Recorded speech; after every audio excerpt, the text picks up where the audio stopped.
Presiden Joko Widodo mengingatkan adanya aturan terkait jarak antara istana dan peserta aksi unjuk rasa. Jokowi merujuk pada Undang-Undang tentang kemerdekaan menyampaikan pendapat di muka umum. Menurut Undang-Undang kemerdekaan menyampaikan pendapat di muka umum, aksi unjuk rasa harus berjarak 100 meter dari objek vital lain. Terkait hal itu, Pemprov DKI Jakarta juga telah mengeluarkan Pergub tentang pengendalian pelaksanaan penyampaian pendapat di muka umum pada ruang terbuka. Demo di depan istana dilarang sehingga dialihkan ke Silang Selatan Monas.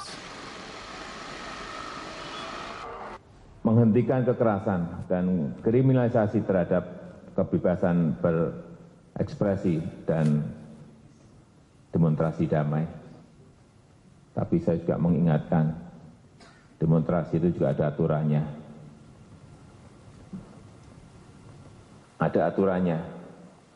Jadi misalnya, ini aturan jarak dari istana, ternyata ada aturannya. Yaitu kemarin yang kita meteri, di mana? Ternyata pasnya di pagar agak ke selatan. Ya memang aturan, itu aturan yang harus kita laksanakan. Jangan dipikir kita mengekang sebuah kebebasan berekspresi dan berdemonstrasi, tidak. Tapi itu ada aturannya. Kemudian ditambah lagi dengan Pergubnya Pak Gubernur DKI.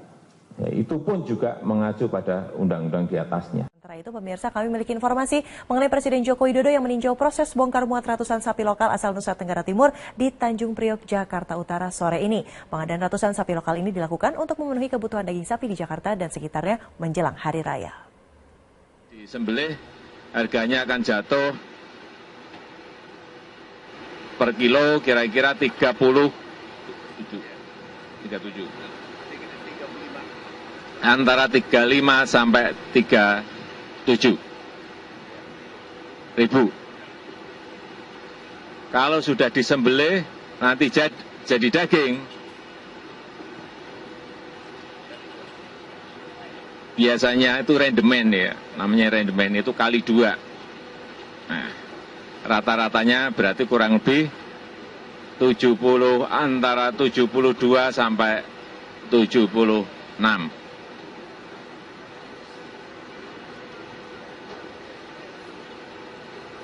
Tapi itu harga rata-rata. Yang namanya daging itu ada yang khas, itu jatuhnya bisa antara 85 sampai 90. Tapi yang rata-rata itu tadi harganya yang tadi saya bilang. Kemudian ada harga yang di tempat-tempat berulang itu kurang lebih 40-an jatuhnya. Di harga-harga seperti itu yang nantinya bisa, semoga dalam waktu yang tidak lama bisa menormalkan kembali. Tapi kita nggak ngerti, ini berhadapan dengan pasar. Semoga nanti bisa menormalkan harga daging sapi kembali. Dan kapal ini memang baru 1, tetapi yang akan datang lagi kurang lebih 7 kapal dalam proses semuanya. Kemarin 5, kita tambah lagi 2, berarti 7. Kita harapkan nanti wilayah-wilayah yang mempunyai produksi sapi ini akan terbantu dengan adanya kapal sapi ini. Saya kira itu yang bisa saya sampaikan pada sore hari ini.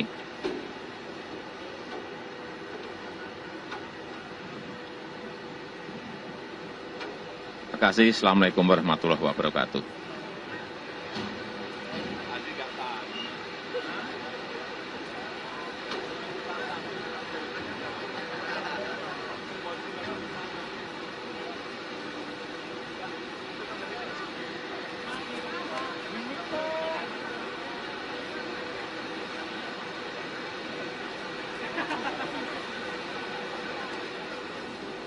Ya, kita tidak tahu, ini kan masalah pasar. Harganya kan menjadi normal seperti yang tadi saya sampaikan, berapa bulan atau masih tahun depan nanti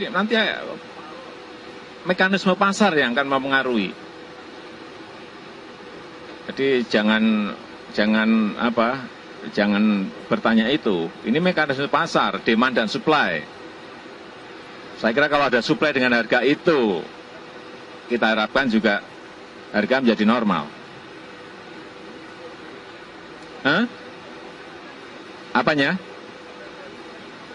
Waduh, ya urusan tanya sopir kapalnya dong, masa tanya baliknya pakai bawa apa? Tanya sopir kapalnya, ya.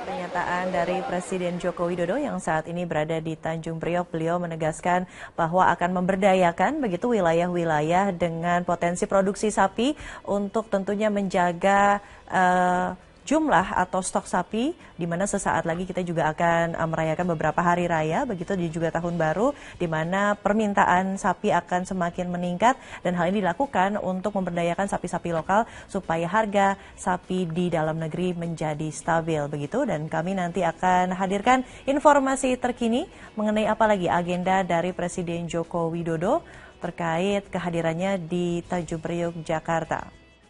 Anda menyaksikan News Update Bisnis bersama saya Ani Rahmi. Presiden Joko Widodo meninjau kapal pengangkut ternak pertama yang dimiliki Indonesia. Presiden optimistis dengan adanya kapal ini dapat menurunkan biaya logistik sehingga turut menekan harga daging sapi hingga di kisaran Rp72.000 sampai Rp76.000 per kilogram.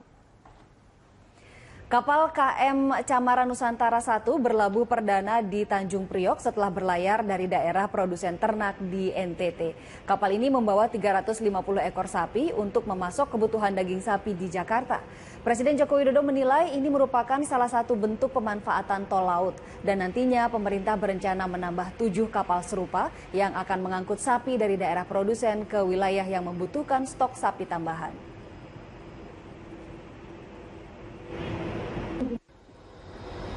Harganya di sana 30.000 karena ada efisiensi di ongkos transportasi yang dulunya kurang lebih 1,5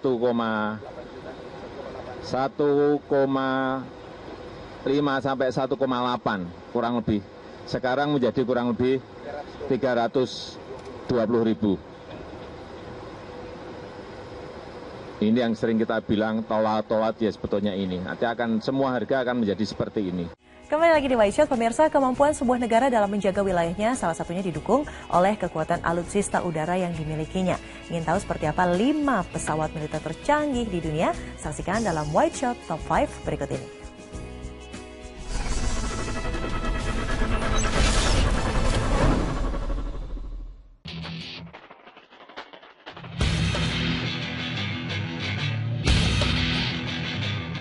Kekuatan sebuah negara akan tercermin dengan kecanggihan alutsista yang dimilikinya. Salah satunya adalah kekuatan di udara. Ya, pesawat tempur dan pesawat pembom adalah kebutuhan mutlak bagi setiap negara untuk melindungi kedaulatan wilayah udaranya. Dan berikut adalah 5 daftar nama pesawat militer tercanggih di dunia, versi White Shot Top 5.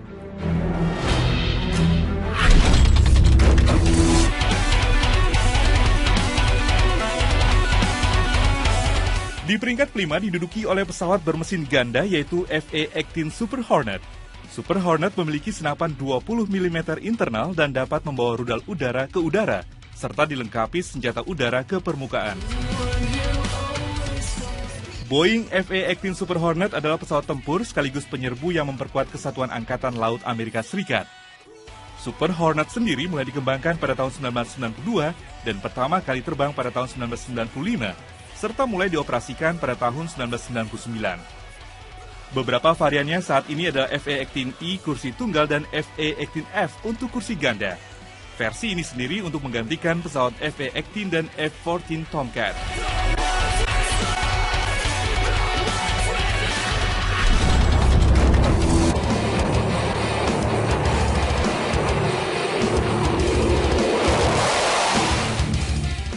Di posisi keempat adalah pesawat tempur berjenis F-22 Raptor.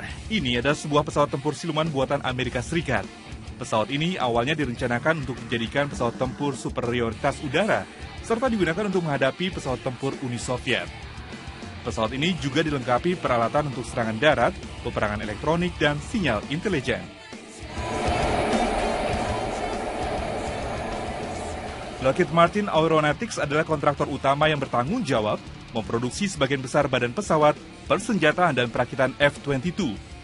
Sedangkan mitranya yaitu Boeing Integrated Defense System memproduksi sayap, peralatan avionik, serta pelatihan pilot dan perawatan. F-22 Raptor mempunyai daya dorong maksimum mesin yang masih dirahasiakan. Pesawat ini mampu bermanuver dengan sangat baik pada kecepatan supersonik maupun subsonik. Pengarah daya dorong membuatnya dapat berbelok secara tajam dan melakukan manuver ekstrim.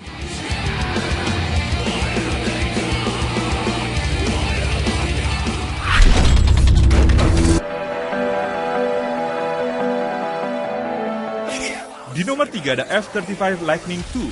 Ini adalah pesawat tempur supersonik berkursi tunggal dan bermesin tunggal yang dapat melakukan banyak fungsi, antara lain pertempuran udara ke udara, dukungan udara jarak dekat, serta pengeboman taktis.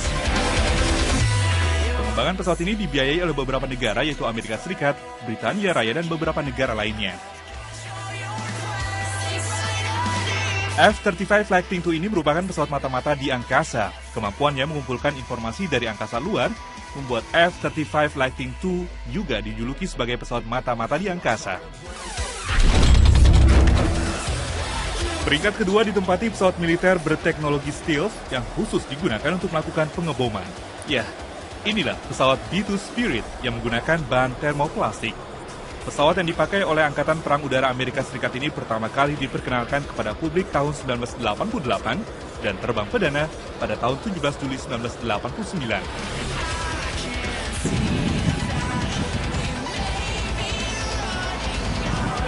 Kemampuannya yang unik termasuk karakteristik silumannya memungkinkan pesawat pembom ini menembus pertahanan musuh yang paling ketat sekalipun. Dan dengan presisi yang tinggi dapat menjatuhkan bom pada target vital milik lawan. Kebolehan B-2 Spirit ini telah ditunjukkan pada operasi militer di Irak beberapa tahun yang lalu.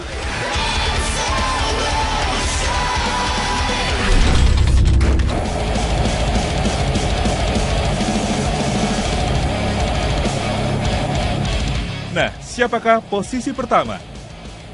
Ternyata diduduki oleh robot terbang buatan Rusia, yaitu pesawat Sukhoi Tu-50 PAK-FA.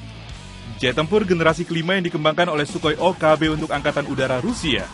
Pembuatan pesawat tempur ini direncanakan untuk menggantikan jet tempur MiG-29 Volcrom dan Su-27 Flanker pada sistem pertahanan udara Rusia. Selain itu, Sukhoi Tu-50 juga dijadikan sebagai dasar untuk proyek Sukhoi HAL-FGFA yang bertujuan mengembangkan jet tempur untuk kebutuhan Angkatan Udara India. Badan pesawat terdiri dari 75% titanium. Dilaporkan juga bahwa pesawat siluman buatan Rusia ini memiliki kemampuan manuver yang melebihi F-22 Raptor.